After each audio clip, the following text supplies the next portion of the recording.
good evening, good morning, and good afternoon. I'm Zev Yaroslavsky. I want to welcome you on behalf of the members of our leadership team, the former Congressman Mel Levine and Janice Kaminer-Resnick. Janice is away for a couple of weeks, so it's my pleasure to welcome you to this America at a Crossroads program. And I also want to welcome tonight's guest, former U.S. Ambassador to Russia, Michael McFaul, and an old friend. We traipsed around Russia together in 1991, and global democracy scholar Larry Diamond. Both Mike and Larry teach at Stanford's Hoover Institution and at the Freeman Spogli Institute for International Studies at Stanford. There are no two better experts to discuss the current state of U.S. foreign policy, especially as they impact Ukraine and the Middle East. And as is often the case with America at a Crossroads, the timing of these two guests couldn't be better. Next week is Thanksgiving, and we have no program next week. We want to wish you from our leadership team a very happy Thanksgiving, a safe and healthy one, and want to thank you for your generous support of America at a Crossroads. All of you, all of the folks who have been supportive of in many ways for us has been incredible, and we appreciate it. Our next program is on Wednesday, December 4th, and features Pulitzer Prize-winning New York Times journalist David Leonhardt. David has written about and is considered an expert in almost every subject imaginable: politics, global affairs, education, health, climate, and more. He is perhaps best known for his writing on economics, the topic for which he won a Pulitzer Prize for what the Pulitzer Committee said, and I quote, his graceful penetration of America's complicated economic questions, from the federal budget deficit to healthcare reform, unquote. He also wrote a remarkable book, Ours is the Shining Future, The Story of the American Dream, named one of the best books of 2023. The program will explore where America and our economy is as we transition to a new president. David will be in conversation with Madeline Brand. Now I'd like to introduce tonight's guests. Ambassador Michael McFaul is a distinguished American diplomat, political scientist, and author, best known for his tenure as the United States Ambassador to Russia from 2012 to 2014. A leading expert on U.S.-Russia relations, McFaul has played a pivotal role in shaping American foreign policy and has been an influential voice on issues related to democracy and human rights in the post-Soviet space. Prior to his ambassadorship, he served as a senior advisor to President Barack Obama on Russian affairs and has been a prominent academic holding a professorship at Stanford University, where he continues to contribute to discussions on international relations and United States foreign policy. Leading our discussion tonight is Larry Diamond. Larry is a prominent political sociologist and professor at Stanford University, renowned for his expertise in democracy, political development, and comparative politics. As a senior fellow at the Hoover Institution, he has extensively researched and written on the dynamics of democratic governance and the challenges facing democratic institutions worldwide. Diamond is co-founded the International Forum for Democratic Studies and has played a significant role in promoting democracy through his work with various organizations, including the National Endowment for Democracy. His influential publications and insights have made him a leading voice in discussions on the state of democracy, governance, and civil society in both established and emerging democracies. With that, let me turn it over to you, Larry and Mike. Well, thank you so much, Zev. Thank you also, Mel Levine, Janice Kaminer-Resnick on leave, and the whole community that Jews United for Democracy and Justice has brought together to sponsor this extraordinary series, America at a Crossroads. Welcome, Mike. Thank you for joining us at a pretty challenging and sobering time, I think, for most of the people that have joined us for this conversation. Let me get right to it. Of course, it's now the third successive time that power is going to transfer between political parties in Washington. And tonight, we want to try and understand what it means for American foreign policy. We'll look at specific hotspots. We'll try and weigh it globally. I think you're equally adept at doing both. But let's begin with Donald Trump, his next administration, and think about this more systemically. Is there a Trump theory of the world and America's role in it? how, in the most general terms, might you characterize what a second Trump foreign policy is going to look like? Well, first, Larry, good to be with you. Good to be back on America at a Crossroads. We most certainly are at America at a crossroads. I think in many ways, this is a more pivotal time for what I work on than any time in my adult life. And that's because President-elect Trump does have a theory about the world that he's expressed and he tried to implement in his first term. Doesn't mean he'll implement it and he'll change it. But if you think about where, I won't start with the beginning of the American Republic, Larry, although I'm tempted to. Maybe later in questions we can, but let's just start with after World War II. We had our debates. We had big debates, of course, about Vietnam, whether we should promote democracy abroad or not, various kinds of debates throughout the Cold War and in the last 30 years. But I would say there was a broad consensus between Democrats and Republicans. Oftentimes these debates were most heated within the parties, by the way, not between Democrats and Republicans. There's a broad consensus that in order to advance America's national interest, one, we had to be engaged in the world. Two, we were better off doing it with allies and partners than alone. And three, although this was the more contentious piece, we thought of ourselves as the leader of the free world, and that human rights, democracy, use whatever word you want, liberty, freedom, these were parts of American diplomacy, part of what we did in the world. Mr. Trump has a different theory. Number one, he doesn't believe in engagement. He's an isolationist. And in his first term, he pulled us out of lots of organizations and lots of treaties. Climate change, Iran nuclear deal, the INF treaty, I could go on. He did that. He accomplished that. Number two, to the extent that he does engage in the world, he likes to go it alone. He likes America just on our own. He's very suspicious of allies. He's really suspicious of multilateral institutions. That sets him apart from, I would say, a pretty big swath of Democrat and Republican presidents over the last almost a century. And number three, when it comes to democracy, he likes dictators. I mean, he's very open about it. Nothing I'm saying, by the way, he would disagree with. These are not controversial statements. He likes Putin. He likes Kim Jong-un.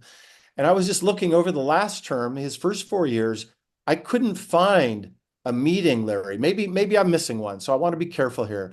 But I couldn't find a time when he met with a leader of the democratic opposition from China or Iran or Belarus or Russia. And that also puts him in a very unique category in terms of president. So this is philosophically a very different moment. And then I would add to it, we did this one time. He was president one time, but there were differences between Trump 1 and Trump 2. Trump 1, I think President Trump was just as surprised as I was when he won the first time. I don't think he had planned for it. I don't think he thought about who was going to be his team. And so he relied on a lot of, I would say, traditional conservatives, people I had arguments with, but traditional conservatives to populate his foreign policy team. He's not doing that this time around, with one or two important notable exceptions. We'll get to them. That's different. Number two, he believes, a mandate now to do what he tried to do the first time around. Now, I think he's wrong about that. I think he shouldn't exaggerate that. But you listen to the way they talk, especially the people around him, they think they have this giant mandate to shake up America and shake up the American state and to shake up foreign policy. Elon Musk called it a revolution. And number three, the first time around, President Trump didn't really understand the foreign policy apparatus. He didn't really understand how it worked. He didn't have a lot of knowledge about things, like the National Endowment for Democracy that Zev was just talking about. This time around, he has a better understanding of it. This time around, he has a team around him. They call it the deep state, and they want to go after that deep state. They want to disrupt that deep state. That's different between Trump 2 today and Trump 1 the first time around. All right. Let's talk about his nominees. We're already beginning to see some signs of what a next Trump administration might look like, but they don't seem to be coherent signs. On the one hand, you have a nominee for Director of National Intelligence, Tulsi Gabbard, who's been considered by many people to be so sympathetic to Putin and Putin's regime that, some people are not shy about calling her a Russian asset. Doesn't mean she's a spy, but she's an asset to Putin's regime, something that might have been unthinkable at almost any other time in American history. You have a Secretary of Defense who, is carrying a lot of baggage. Hard to know how he'll come down on some of these, but very loyal to Trump. And then you have a nominee for Secretary of State in Marco Rubio, and a nominee for UN ambassador, who, have they seem to have a more traditional internationalist view of the world and have been identified with meeting with freedom fighters, for example. Yes. So, how do you see this shaping up so far? So the first thing I want to say is that everyone should remember that at the end of the day, it's the president that makes the final big decisions. And I'm going to get into some of those names in a moment, but that was really striking to me when I served at the White House, sitting in the White House Situation Room. Yes, we had very prominent people, and we had a big mix of very different people, right? Bob Gates, Secretary Clinton. My boss was a former four-star general who voted for John McCain, by the way. But when the debate came to a moment where you had to decide, ultimately, it's the president of the United States that makes that decision. And I think sometimes we hope that somebody else might be making that decision, but that's not been true in my case. And I suspect with Donald Trump, President-elect Trump, that'll be true for as well. However, I mentioned the Situation Room on purpose because there's been a lot of discussion in the press about running bureaucracies and qualifications, and Larry, we can get into that if we have time. But that's not where I think these appointments matter the most. I think these appointments matter the most precisely when they're sitting in the White House Situation Room and they're around with 8 or 10 people, right? The Secretary of State's to the one side, the Vice President's there, the Secretary of Defense, the head of the DNI, the head of the CIA, Secretary of Treasury is there. And that's when the most consequential decisions for American foreign policy are made. And there's one set of decisions that you make when things are going steadily. And then when it really matters is when there's crises, right? When September 11th happens, or more recently, when Putin invaded Ukraine, February 24th, 2022. And that's when who is at that table really matters. And you alluded to it, but I would say it's a really mixed group so far. Let's start with Secretary of State Rubio. I suspect he will fly through the nominations process. Others will have more difficulty. Let me tell you a story about him, Larry. He was a senator at my confirmation hearing when I later became the ambassador to Russia in December 2011. Two things I want to tell you about that. One, we had a very substantive exchange about very substantive issues in the back and forth. He was tough. That's his job. He knew Obama's background and my background, but it was substantive. And actually a footnote, because I'm looking at you, Larry, my kids. Both my sons were there, Cole and Luke were there, and they were pretty young at the time, and they didn't know who Democrats and Republicans were. And at the end of 4 hours of this hearing, I asked them, who did you like the best? They both said Rubio, because he was nice and congenial, and he said hello to them. And by the way, in parentheses, I'll get back to substance in a minute. I asked who they didn't like.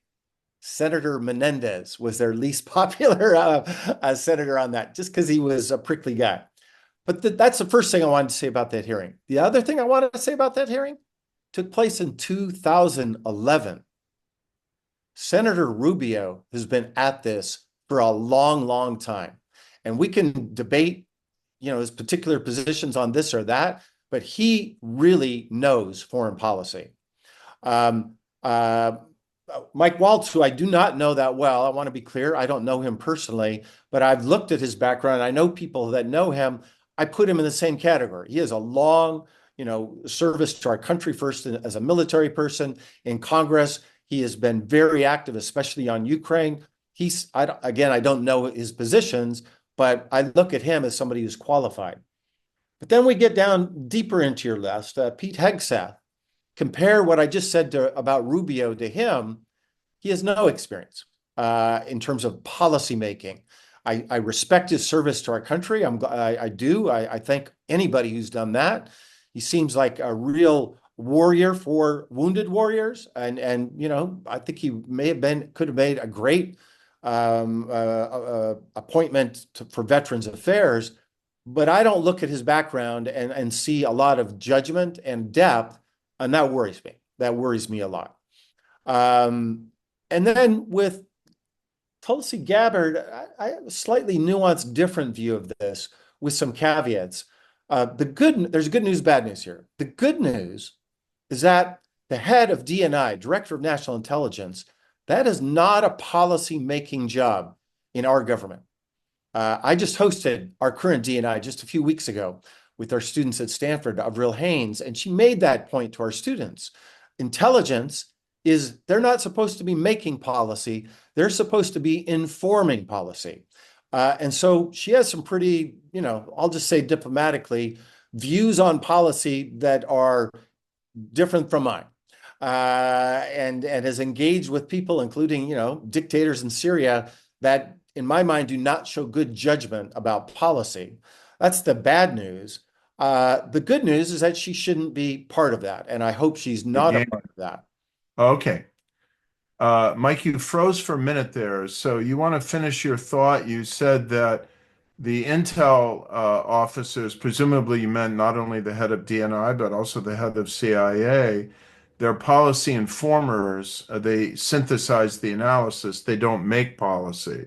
Right. So on the positive side, presumably your point is she's not going to be making policy. But what's the negative side? Well, if she follows the rules of the game, if she follows the norms from the past, that's what makes me nervous, right? We've tried very hard not to politicize intelligence before, right? I'll tell you another story. When I worked at the White House, Larry, when the PDB came to the president, the presidential daily briefing from that apparatus, from the DNI to go to the president, we were only allowed to look at it just a few minutes before it got to the president, because they did not want the National Security Council with their policy views running interference on that. And I respected that process. It meant I had to get up really early to make it to the White House on time, but that's important to do.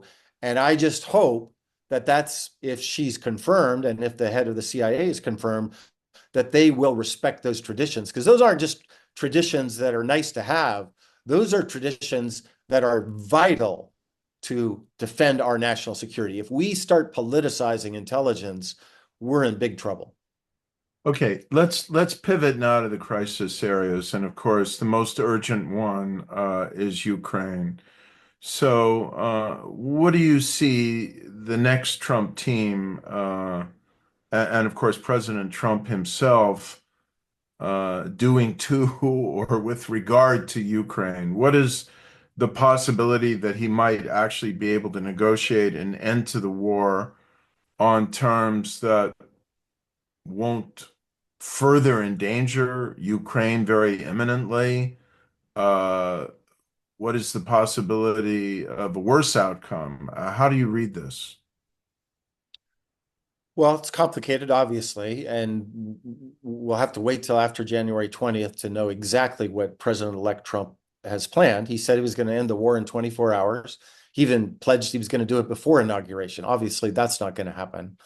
But I'd say a few things. Number one, it should go as no surprise that the Ukrainians have been planning for this for a long, long time. I mean, months.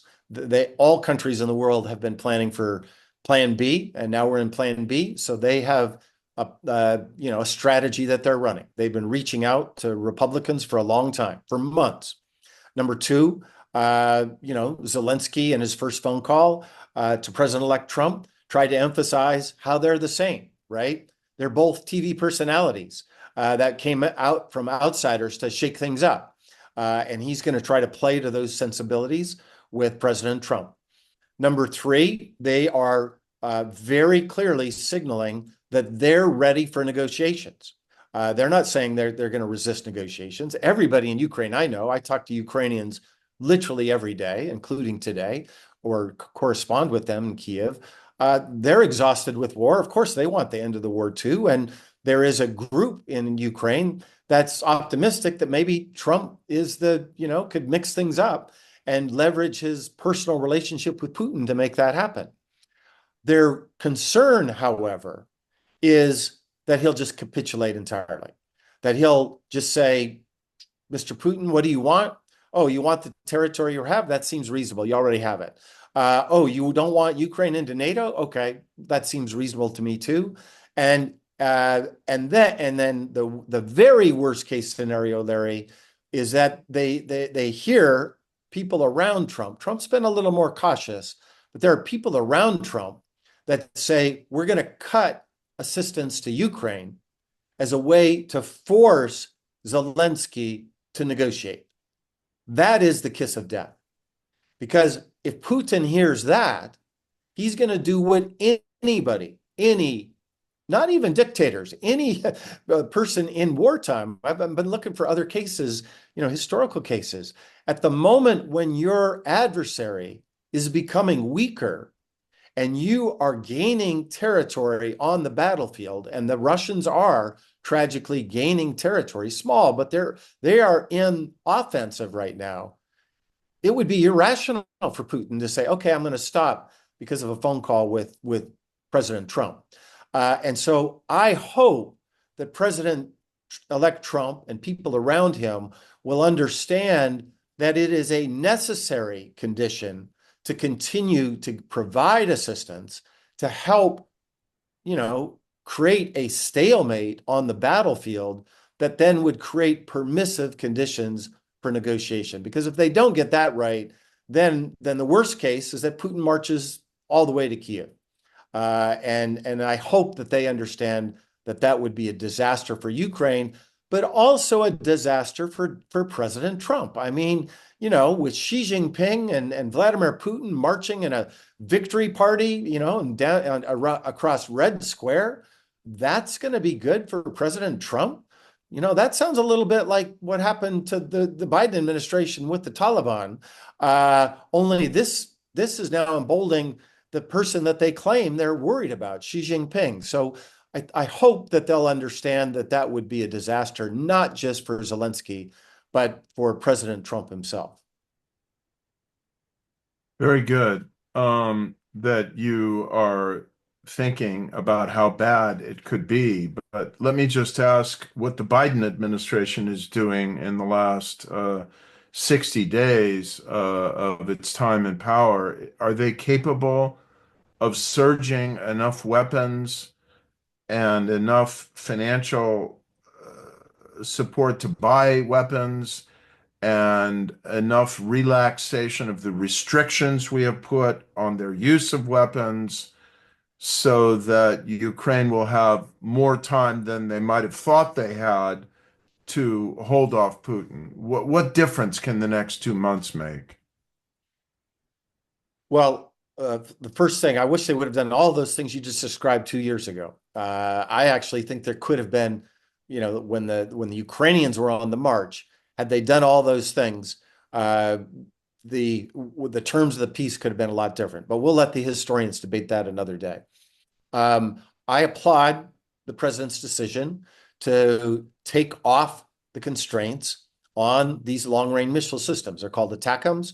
Again, should have been done a long time ago, but better late than never. And they're already being used inside Russia. That's good. And that will help Zelensky and his generals and his warriors hold the territory inside Russia. It's in the Kursk region that they think is essential for the negotiations that we were talking about earlier, right? They want to, in conversations about land for peace, they want to hold that land for that moment so that they can swap that land for Ukrainian land. And that's going to help them for sure. Second, they should surge, like as you alluded to, anything they have that they have already allocated should be in Ukraine before January 20. That should be a non-starter. Third, I hope that they, in this limited time they have, would increase sanctions on Russia. There are literally 250 things they could do that they haven't done. But one very concrete thing they could do tomorrow is they could sanction the individual ships that are now being used by Putin to export oil in rather illegal ways. It's called this gray fleet, right? All the legitimate ships are no longer, they're not doing it. But now this gray fleet, this shadow fleet is being used. If they just sanctioned all of them, that would have great positive consequences for reducing the income, the dollars that Putin has coming in. And then the last thing, I could go on with the list if you want, but for purposes of time, the last thing I would hope President Biden would do is to move the frozen Russian assets that we currently have in American bank accounts. These are assets of the Russian central bank. We don't know exactly how many they are. It could be between 8 and 30 billion in the United States. But overall, in the democratic world, we think there's around $300 billion of these Russian assets. And if Biden took the decision to say tomorrow, or more certainly before January 20th, we're not giving these assets back, and he could put them in a new account for Ukrainian development, or he could even give them to the World Bank if he wanted to, or he could give them directly to the Ukrainian government if he wanted to. But if he took that decision, that would make it much easier for other European countries that have much greater assets to do the same. And they should do that all now, because there are hints that the Biden, from people close to Biden, that are not going to do that. There are hints that the Trump administration is going to lift sanctions. And so better to do that now when they have the authorities than to leave that up to President Trump and his team. Let's pivot now to the other war, tragically, which is still going on in the Middle East. Trump has vowed to bring peace there as well. Do you have any thoughts on what his next administration will mean for these conflicts between Israel and Hamas in Gaza, between Israel and Hezbollah in Lebanon, the possibility of a big deal with Saudi Arabia? And one of our viewers has asked if you have any thoughts on what the nomination of Mike Huckabee to be the U.S. ambassador to Israel might mean for, Israel and the ongoing conflict. Well, first, I'm not as expert on the Middle East as I am on other regions. And so, Larry, you're going to answer your own question in 2 minutes. I would start with some tragic things. October 7th was a horrible, horrible tragedy. It should never be forgotten. And Israel had a right to defend itself. And Israel has a right to defend itself against not just Hamas, but Hezbollah and Iran. And in ways, I'm glad that they took the actions they did to weaken those agents of Iran, because I see them all as intertwined. This autocratic, the illiberal international, they're all together. And I think Israel's better off, and we are better off with a weakened Hamas, Hezbollah, and Iran rather than a stronger one. I applaud those actions. But I also was hopeful, and I'm not hopeful today, that out of this horrible, horrific tragedy would come real thinking about long-term solutions, a two-state solution, sovereignty for the Palestinian people, first and foremost, so that it would be long-term and not just putting a Band-Aid on a problem that has been around for decades that will come back to haunt us in the future. I am surprised that we didn't make more progress towards those goals in the Biden administration, but obviously they're not going to achieve anything on that front. I am not optimistic that President Trump and the people around him are committed to thinking about that seriously. You tell me if I'm wrong, Larry, but I don't see any enthusiasm for talking about that at all. I do, however, see the possibility of, I'll put it at 30,000 feet and then I'll let you dig into the details. Rapprochement between the Saudis and Israel, and I think that would be a good thing. And most certainly there was progress being made during the Trump administration towards that. I think that would be a good thing. I just wish it was in the name of a two-state solution and not just diplomatic relations between the Saudis and the Israel, because while I think that's a good outcome, that won't solve what I think is the fundamental problem that needs to be solved. Well, I completely agree with you. I'll put it this way. First of all, I urge everyone to read Tom Friedman's column this morning in the New York Times. I think it's very astute and it's very open-minded and it's not dismissive. It's intelligently not dismissive of the possibility that Trump could make progress on the conflict because he has good relations with Netanyahu and good relations with the Saudis. The Saudis absolutely will not agree to normalize diplomatic relations if Israel is moving toward greater Israel and annexation of the West Bank.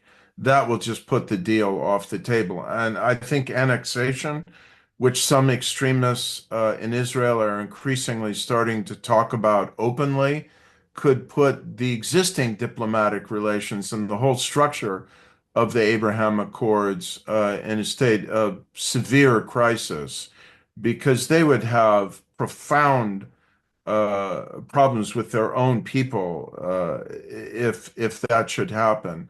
But assuming it doesn't happen and that the possibility for a two-state solution and the beginnings of a more serious conversation about it could be encouraged, and the military operations in Gaza could be brought to a conclusion, and God help us that the remaining hostages, Israeli hostages in Gaza, could be brought home, interesting possibilities could emerge because most Israelis don't doubt Donald Trump's resolve to give Israel everything it needs to defend itself. This then pivots us, Mike, to an issue that you and I have been thinking about together in a Hoover program and with our friend Abbas Milani for 23 years, which is the Iran angle. And the possibility, the suspension we are in between two dramatically different scenarios. One is that Iran goes nuclear in a declared way with the weapons capacity, and that the conflict becomes transformed much more dangerously.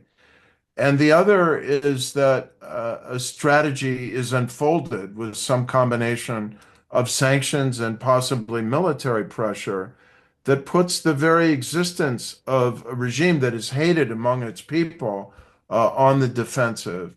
So, how do you view the Iran question in the new context of a second Trump administration? So a couple of reactions. I mean, first, it's good for the world that Iran turned out to be more of a paper tiger than we all thought, compared to, say, 6 months ago. That's good. That they're nervous. There's anxiety from reporting, and our good colleague Abbas Milani, who I've talked to recently about this. There's greater anxiety in that regime than, for a long, long time. That's good. We want them to feel anxious. Number two, they're concerned about military conflict with the Trump administration. That's good, right? The crazy uncle theory that he's not afraid. That's good. We want them to be nervous. What I don't know is, would military action against Iran help or hurt the democratic movement inside Iran? Of course, if it would help, I would be for it. But I know lots of historical cases where the exact opposite happens. And rallying around the flag, that would be a lifeline to the mullahs, because when your country's attacked, you rally around your presidents and your prime ministers and even people that you hate. It's happened in numerous dictatorships around the world. The other piece of it, the more sophisticated strategy, I guess I would be more optimistic, Larry, if I thought that Trump actually cared about democracy in Iran. I know he'll say the right things about it, right? Because it's easy and cheap. I just don't know if he has the conviction and the focus to think hard about running those kind of, that play. And by the way, I think the same thing about, what's he going to do with respect to Gaza? And I think the same thing about what's he actually going to do with respect to bringing peace between Russia and Ukraine. That takes a lot of energy. That takes a lot of presidential focus, right? When I was working for President Obama, my first meeting with the president, with our whole team in the Situation Room, was about Iran. And he said, it's 2009, he said, our paramount objective is to deny Iran a nuclear weapon. And everything, including Russia policy, by the way, was derivative of that. And we can debate whether we did that right or wrong if you didn't like the outcome, but we achieved that objective. But it took running multiple plays. First, we had to have a reset with Russia. Then we had to get, it was called the TRR Iran nuclear deal. I won't go through the whole sequence where we looked like we wanted to cooperate. That was a necessary condition to get UN Security Council Resolution 1929, which was the most comprehensive sanction regime against Iran ever in the history of sanctions from the United Nations. Then we piled on to that. And that pressure track was the necessary condition to get the Iran nuclear deal. And it took several years. And I think the Iran nuclear deal was a good deal. It's become very easy to say, oh, that was horrible. I disagree. I radically disagree.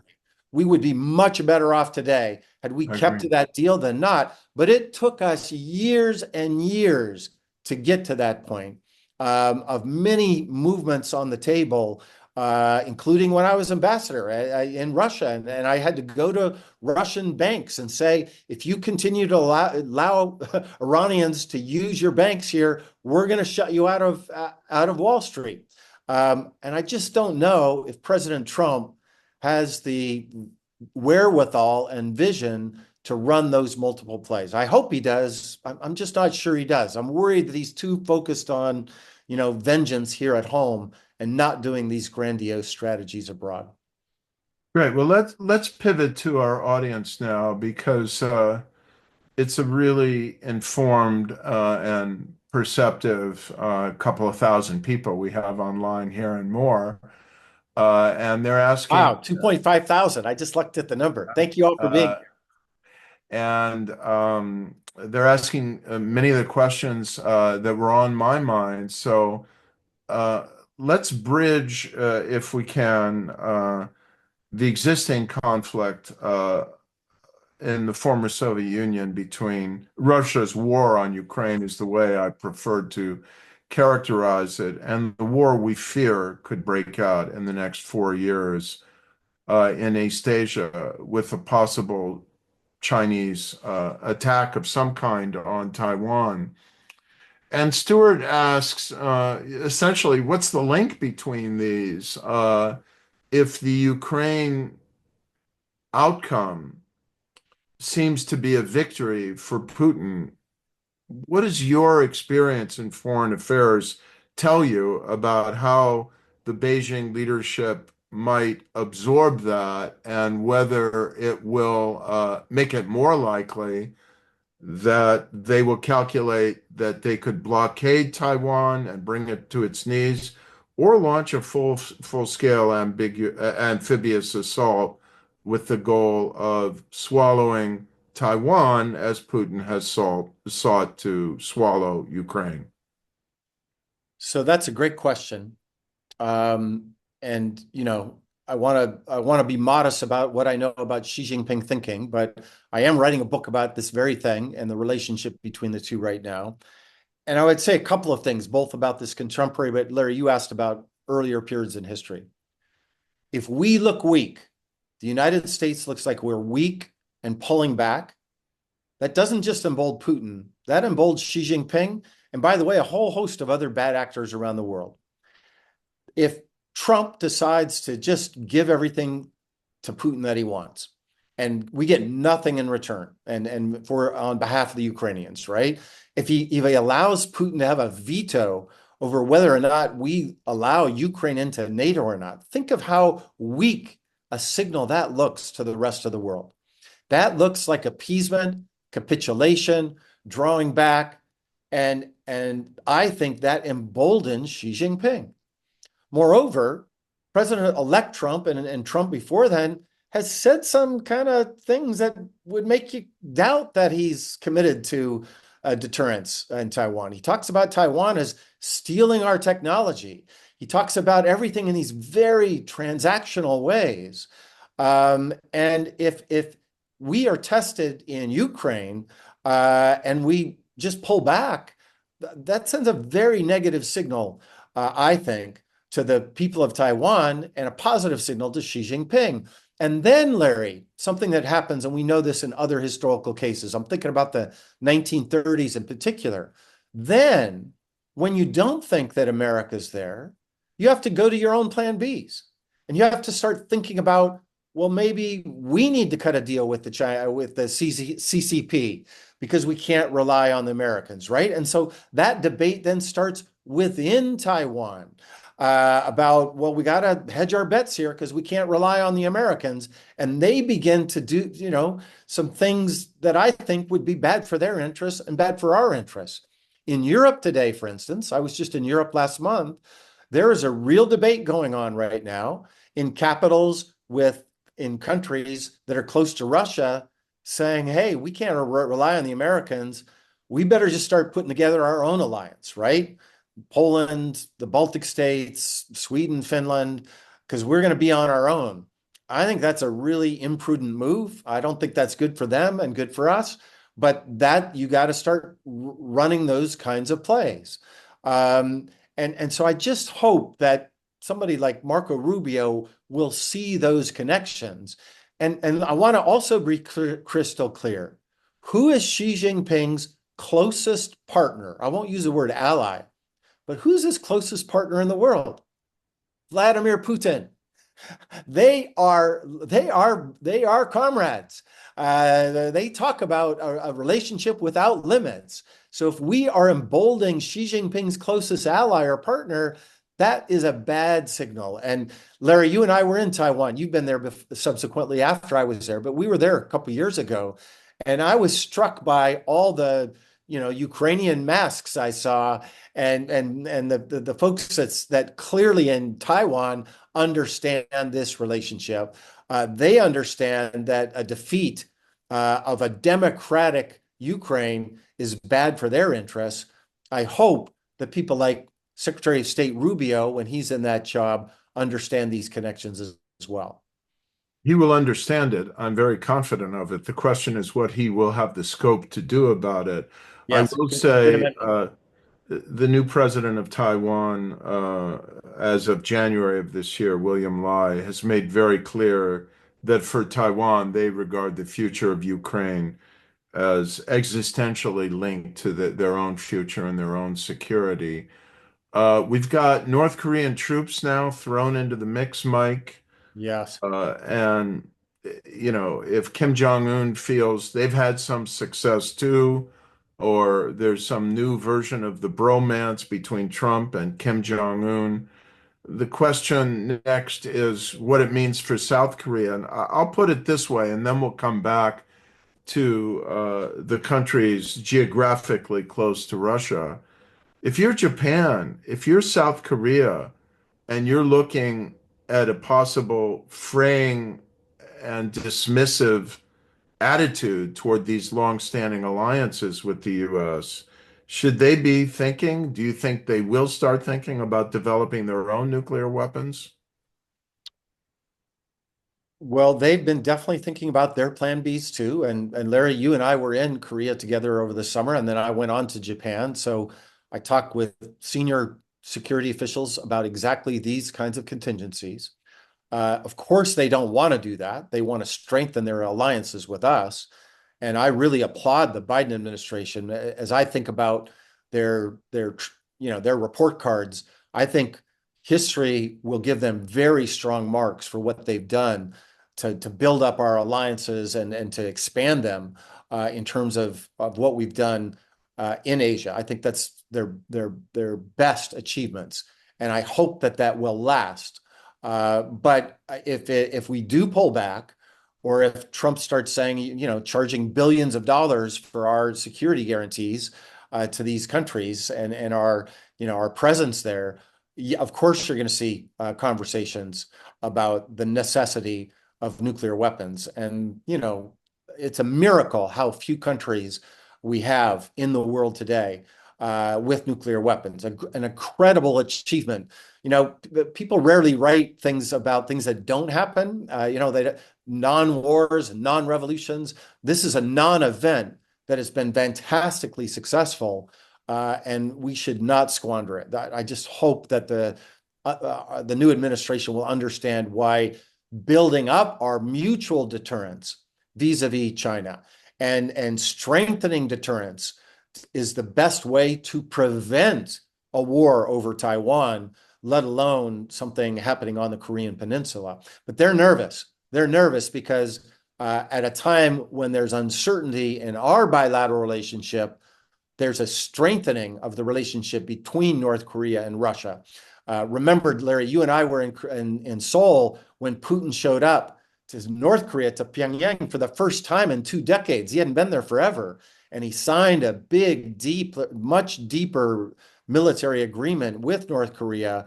And then, months later, we see 10,000 North Korean troops in Russia to help liberate Russian territory from Ukraine. Do you think they're there for free? I don't.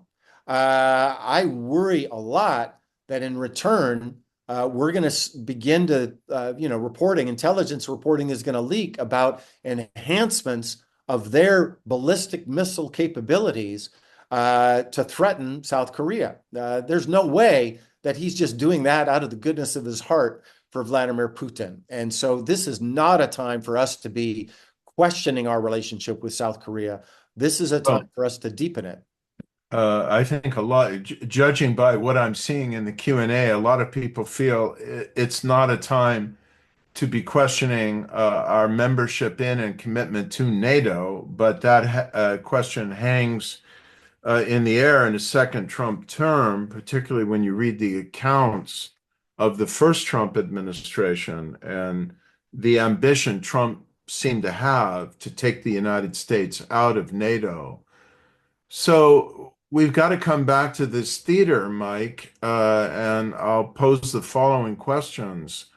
What's the worst case scenario if the United States under Trump says we've had it with NATO and either formally or in terms of actual U.S. military deployments and commitments hollows out or terminates the NATO alliance?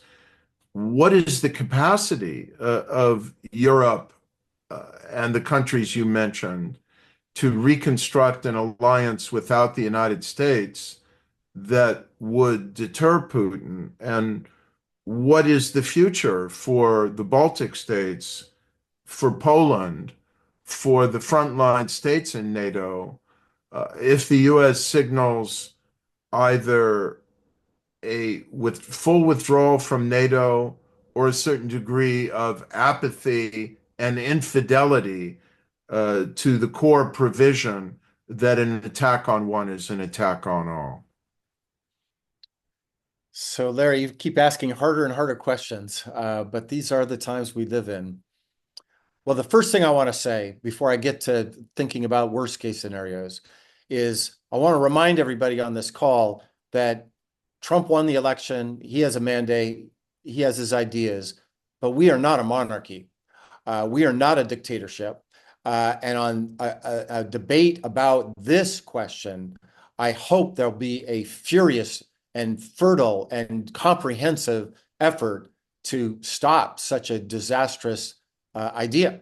We still have a Congress. We still have a Senate. We still have civil society. We still have independent media. And I will fight like hell against this idea because this is a disaster for American national interests, not just for Europe. This notion that we're providing security to them. I just want to remind everybody, the only time we have invoked Article 5 was to defend us. We, the United States of America, were attacked on September 11th, and our NATO allies went to war for us in Afghanistan. Estonians died for us in Afghanistan. And I could go through the list on a per capita basis. They went to war with us. They provided military assistance with us. So please remember that this is not just some, mafia racket, protection racket. This is good for us. And number two, if all you care about is, China, there's this really simplistic debate going on, in Washington with some of the people around Trump that say we just have to pivot all of our assets to China and leave the Europeans on their own. What is our strongest weapon? I'll put it in those words. In our fight, which I think will be a century-long fight with the Chinese, it's our democratic ideas, folks. And who are our best democratic allies? We have some in Asia too. We've been talking about them, but they're in Europe. If we're going to win this new Cold War or whatever you want to call it with China, the democracies of the world have to be united because the autocracies are united. So I won't go on about how to defend it, but we need to defend it. But that's not the question you asked. You asked about worst case scenarios. I'll tell you what they worry about in Vilnius, Larry, because I was there recently as well. They don't worry about Trump just out of the blue pulling out of NATO because they read American politics and they think that's unlikely to happen right away. What they worry about, and other countries on the front line, is a Putin test of the way you put it, a test of our commitment to Article 5. Some special forces operation in Estonia or Lithuania, or attack, not a full-scale invasion, but just they attack and then they pull back, right? Go look at the map of everybody and look at a town called Narva, where it's right on the border with Estonia. It's mostly ethnically, it's mostly Russians. Imagine some bar fight there between Russians and Estonians, and then Putin sends some special forces in to kill a bunch of Estonians in an act of revenge. And then what does President Trump do? That's their worry, that they worry that Putin might do something provocative, and then Trump won't respond, and that will be, the beginning of the unwinding of our alliance. So that's their worst case scenario. Well, I have to ask, it's been posed, maybe we should take it more seriously. Potentially the real worst case scenario, which is that Putin isn't able to achieve his aims in Ukraine. The infusion of weapons and aid and the lifting of restrictions on their use begins to turn things in a better direction. Is there a possibility that Putin isn't bluffing and that he might use a tactical nuclear weapon in and on Ukraine? Well, is there a possibility? The answer always has to be yes. And, when I worked in the government, the intelligence officers, the CIA, people in charge of that, their job is to assess those probabilities and to bring their best guesses to the president. And that's their job. And even when it's a very low probability, what you're talking about is such a catastrophic event that if that's at 0.5%, the job of the president is to get it to 0.3, 0.2, 0.1. So that's the first thing I would say. Having said that, I have always been in the camp that said Putin is using this threat of nuclear weapons to deter us from providing the Ukrainians with the weapons they need to stop the invasion. And you know what? He's been successful. He has succeeded in that. We have slow rolled because we are worried about those scenarios. I'm not saying they weren't the right choices, but it's just a fact that he threatened to use nuclear weapons. And we said, okay, better not give F-16s, better not provide HIMARS, better not provide tanks. And until just recently, better not provide ATACMS. And then when we did provide them, these long-range missiles, we said, better not allow their use inside Russia. That's been the process he's been using. In the short term, I'm even less worried than ever before, because if you're Vladimir Putin, you're waiting for President Trump to take over. Why would you screw that up by using a tactical nuclear weapon against Ukraine now? And second, if you're winning, and I'm not saying he's winning dramatically, but momentum is on the Russian side right now. You don't need to use nuclear weapons. So at this moment, I think it's a very low probability outcome, with the caveat that I'm not privy to the secret information that the president and his national security team have.